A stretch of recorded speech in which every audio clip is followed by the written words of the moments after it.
Bonjour Madame la Ministre, Bonjour. Merci infiniment de nous recevoir aujourd'hui. BPI Group avec notamment deux jeunes, Adrien et Alexia.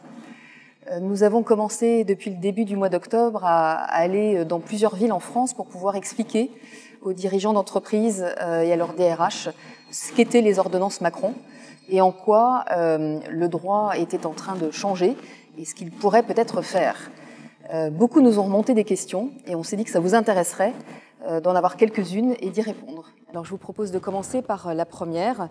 En quoi les ordonnances Macron vont inciter les dirigeants d'entreprises étrangères à maintenir et à développer leurs investissements en France? Je crois qu'on en a déjà la preuve. Il y a eu plusieurs enquêtes menées ces derniers mois qui montrent que l'image de la France auprès des investisseurs étrangers a totalement changé. Et une des deux raisons clés qu'ils mettent en avant, ce sont les ordonnances sur la loi sur le renforcement du dialogue social. D'autre part, on a aujourd'hui, et on l'a vu aussi à Versailles, quand le président de la République a réuni les investisseurs étrangers, où j'ai exposé évidemment nos ordonnances de façon détaillée, beaucoup d'enthousiasme, beaucoup de sentiments qu'ils vont pouvoir développer, qu'ils vont pouvoir créer des emplois. Et donc aujourd'hui, je dirais, ce n'est pas simplement comment ça va se faire demain, c'est qu'on voit déjà cette tendance. On a beaucoup de propositions d'investissement. Je pense qu'on a rejoint et en même temps surpris. On a rejoint le concert des nations européennes où on était dans un système beaucoup trop considéré comme anti-business ou rigide. Et en même temps, on a surpris par deux choses. La première, c'est parce qu'ils pensaient qu'une réforme du modèle social français et notamment du droit du travail n'était pas possible. Et donc on a l'effet super positif, c'est « Ah, ça n'était pas possible, vous avez réussi à le faire ». Donc on a presque un effet, je dirais, amplifié par le fait d'avoir osé réformer. Et la deuxième qui les a surpris, et ça je l'assume complètement, c'est qu'on a dit oui, on libère l'énergie du travail, l'initiative, etc. Mais tout est basé sur le dialogue social. Et ça, c'est la touche, je dirais, française, européenne, qui au début surprend parce que pour des investisseurs, par exemple anglo-saxons, ce n'est pas forcément évident. Mais quand on leur explique que le dialogue social, c'est aussi un socle pour l'engagement des salariés, donc pour la compétence, pour la compétitivité, je pense qu'on a aussi à leur montrer que le dialogue social n'est pas l'antinomique de la compétitivité. Au contraire, qu'à travers les ordonnances, et c'était notre but, c'est de faire converger la compétitivité économique et le progrès social. Et ça, c'est un côté où on étonne et on a bien l'intention de continuer à étonner parce que je suis persuadée que c'est un vecteur important pour la croissance durable des entreprises. Alors, Madame la Ministre, qu'attend l'État des DRH et plus généralement des dirigeants d'entreprises françaises pour faire des ordonnances une réussite et en particulier lorsqu'il s'agit de mieux anticiper les métiers de demain, bref, pour en finir avec le chômage de masse? Alors d'abord, j'attends énormément des DRH, mais les ordonnances toutes seules ne vont pas suffire du tout à lutter contre le chômage de masse. C'est un système, c'est tout un modèle social. D'abord, on utilise il y a des aspects de croissance macroéconomique qui ne dépendent pas que de nous et pas que de la France, sur lesquels il faut amplifier l'événement pour que la croissance soit riche en emplois. Et les ordonnances sont un des éléments.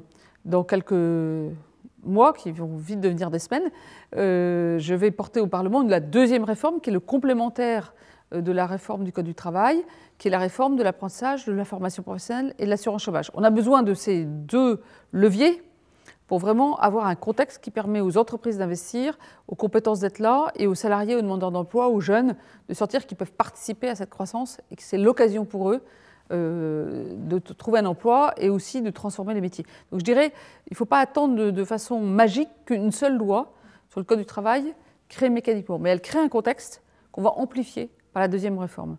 Alors sur les DRH, moi j'attends deux choses. La première, des DG et des DRH, c'est doser le dialogue social. J'ai vu personnellement et par petits groupes à peu près 300 chefs d'entreprise, 3000 chefs d'entreprise ces dernières semaines. J'ai vu aussi beaucoup de DRH, mon cabinet aussi, on s'est déployé un peu partout sur le terrain. Et je pense qu'il y a une forte reconnaissance de la qualité de ce qui a été fait dans les ordonnances. Mais maintenant, tout ça n'existe que... La loi, ça n'est que le contexte, ça n'est que le cadre, très important, structurant, mais qui n'existe que si les partenaires sociaux s'en saisissent. Et donc ma première attente, c'est que les DRH, appuyés par leur DG et impulsés par leur DG, osent ce dialogue social, puisqu'on va pouvoir discuter de beaucoup plus de choses dans l'entreprise comme dans la branche. Les marges de manœuvre sont beaucoup plus grandes, mais elles sont beaucoup plus grandes si on a un accord majoritaire, si on a un dialogue social de qualité. Donc il y a toute une série de freins sont levés, à condition d'investir sur le dialogue social. Et la deuxième chose que j'attends des DRH, c'est de ne pas avoir peur. Parce que je vois aujourd'hui, quand les DRH que je rencontre, il y en a qui sont passionnés en disant « mais c'est évident que du coup, le rôle du DRH redevient ou devient complètement stratégique, puisqu'il va être à la convergence de cette performance économique, cette progrès social à travers le dialogue social. » Donc d'ailleurs, beaucoup de DG et de CEO me disent « ah oui, le DRH, du coup, c'est super important, il n'est pas juste normé par des choses extérieures. Maintenant, on a de la marge de manœuvre, donc ils vont attendre plus. Il ne faut pas avoir peur. Ceux qui ont besoin d'être accompagnés, d'être formés, il n'y a pas d'hésitation, on va le faire. Et donc, on va mettre en place des choses pour aider les DRH. N'ayez pas peur, osez le dialogue social. C'est comme ça qu'on va faire réussir à la fois les entreprises et les salariés. C'est ça que j'ai envie de leur dire. En tout cas, on sera à vos côtés, à leur côté, pour les aider à être courageux. Et puis une dernière question aussi qui remonte beaucoup. En quoi cette réforme du travail à laquelle vous travaillez depuis de nombreux mois maintenant va permettre de réduire le chômage pour deux catégories qui sont très impactées, les jeunes sans qualification et les seniors? Je l'ai dit, c'est pas comme ça que ça se passe. La vraie vie, c'est pas mécanique. C'est pas une loi qui mécaniquement réduit le chômage de masse. Il y a un ensemble. La loi, qu'est-ce qu'elle fait? Elle permet, elle exige, il y a le contrôle. Mais sans l'initiative des acteurs, ça n'est qu'un cadre. Donc, je dirais la moitié du travail, nous l'avons fait, c'est le travail législatif. Avec, après des semaines et des semaines de démocratie sociale, de concertation avec les partenaires sociaux, après des semaines et des semaines de concertation et de dialogue avec les parlementaires, puisque la loi est votée par le Parlement, est proposée par le gouvernement. Donc, démocratie politique, démocratie sociale, loi, ordonnance. On a aussi tenu à ce que tous les décrets soient publiés avant le 31 décembre. On a, je crois, honnêtement, battu les records de rapidité de l'entièreté des décrets applicables aussi vite. Maintenant, les DG, les DRH, les partenaires sociaux ont tout en main. Mais la moitié du boulot reste à faire. Et ça va être un élément de contexte. Et je dirais le deuxième volet, qui est l'apprentissage et la formation professionnelle, l'assurance chômage, sera le deuxième volet complémentaire. C'est les deux qui donnent le contexte pour cette réduction du chômage de masse. Mais donc, il y aura une mobilisation aussi sur le deuxième volet dans quelques mois, puisque notre but, c'est que la deuxième loi puisse être votée avant la fin de l'été. Donc, un gros travail de pédagogie et de communication sur le terrain. DRH n'a jamais été aussi passionnant que maintenant. Écoutez, voilà, un métier sur lequel investir ses talents. Absolument. Madame la ministre, si vous aviez un message clé à apporter à des jeunes qui aujourd'hui se désintéressent complètement de la politique, quel serait-il? Et au final, pourquoi les jeunes doivent s'intéresser à ces ordonnances? Alors d'abord, je dirais aux jeunes qui ne s'intéressent pas à la politique, c'est que la politique s'intéresse à eux. Donc c'est toujours mieux de savoir ce qu'on dit de vous et ce qu'on projette sur vous. La deuxième chose, c'est que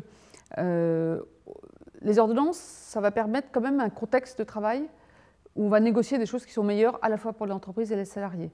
Je pense par exemple au droit au télétravail. On est le premier européen où le droit au télétravail va être opposable, c'est-à-dire que quelqu'un peut exiger de travailler en télétravail. Je pense qu'au moment où on cherche des équilibres vie professionnelle, vie personnelle, où il y a aussi certains qui sont aidants, où il y a parfois des accidents climatiques, enfin, il y a une aspiration à travailler autrement. Le fait que le dialogue social, quelquefois pour les jeunes, les syndicats, ça paraît loin, mais c'est quand même eux qui les représentent. Donc ils ont plutôt intérêt à investir dans le monde syndical pour faire part de leurs aspirations. Et je pense qu'effectivement, les aspirations des jeunes d'aujourd'hui, ce n'est pas forcément celles d'il y a 10 ans, d'il y a 20 ans, parce que la vie évolue, parce que le rapport entre la vie professionnelle et la vie personnelle évolue, parce qu'il y a aussi le sujet de l'égalité salariale homme-femme. Donc moi, j'aurais tendance à dire, déjà, investissez-vous dans si vous voulez, la politique, ce n'est pas que les partis politiques ou le monde politique, c'est la vie de la société, c'est la vie de la citoyenneté, et c'est la vie aussi sociale dans l'entreprise, donc c'est aussi le monde syndical ou DRH. C'est toujours intéressant de s'investir dans la communauté où on est pour la faire peser. Parce que finalement, quel que soit l'âge, ce qui est pénible, c'est de subir. Ce qui n'est pas intéressant, c'est de subir. Ce qui est intéressant, c'est de choisir et de peser sur les choses. On peut peser tout seul, un petit peu, puis on peut peser plus collectivement, dans l'intérêt de tous, ça s'appelle la politique, ou le syndicalisme, ou le militantisme associatif. Enfin, en gros, ceux qui le font, ils sont en général passionnés, trouve ça intéressant, donc ça vaut la peine de ne pas rester tout seul chez soi et puis de faire des choses collectives. Merci Madame la Ministre. Madame la Ministre, les ordonnances visent à renforcer le dialogue social au sein de toutes les entreprises.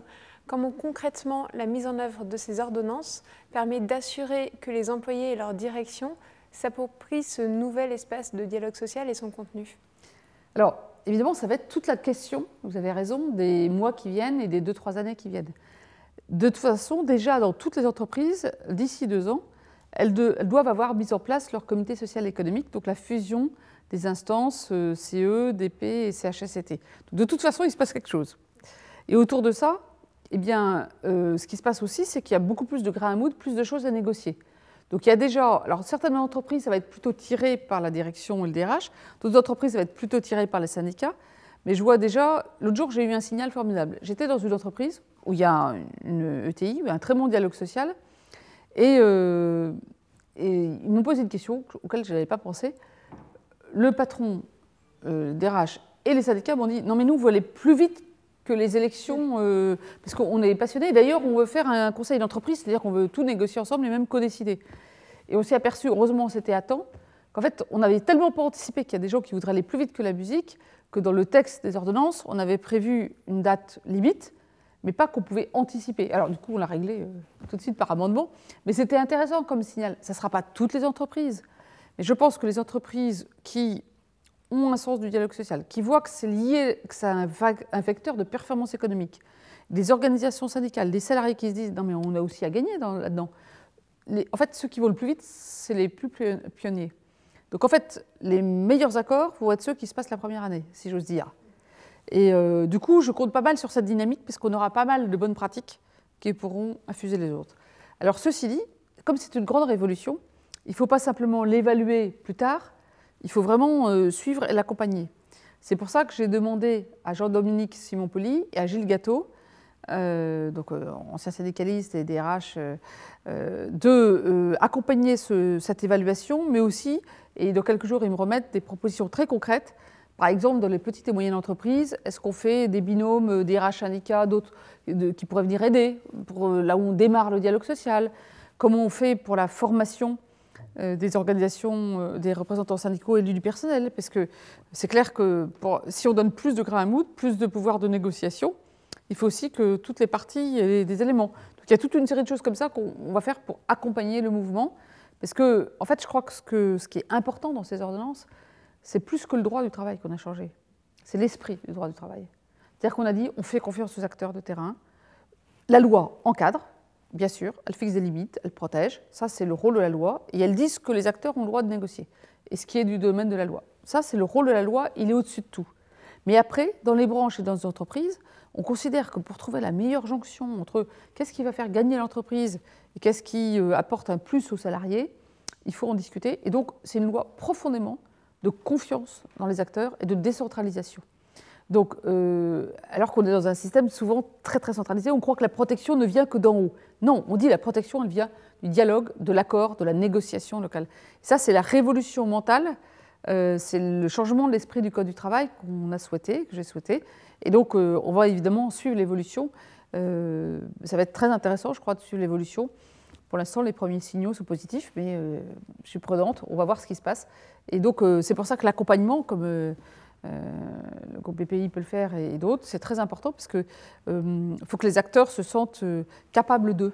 La capability, ça va être très important, qu'ils osent et qu'ils se sentent capables. Et il faut qu'on puisse aider à renforcer tous les acteurs, parfois des deux côtés, à oser ce dialogue social qui va aussi amener du progrès social et de la compétitivité.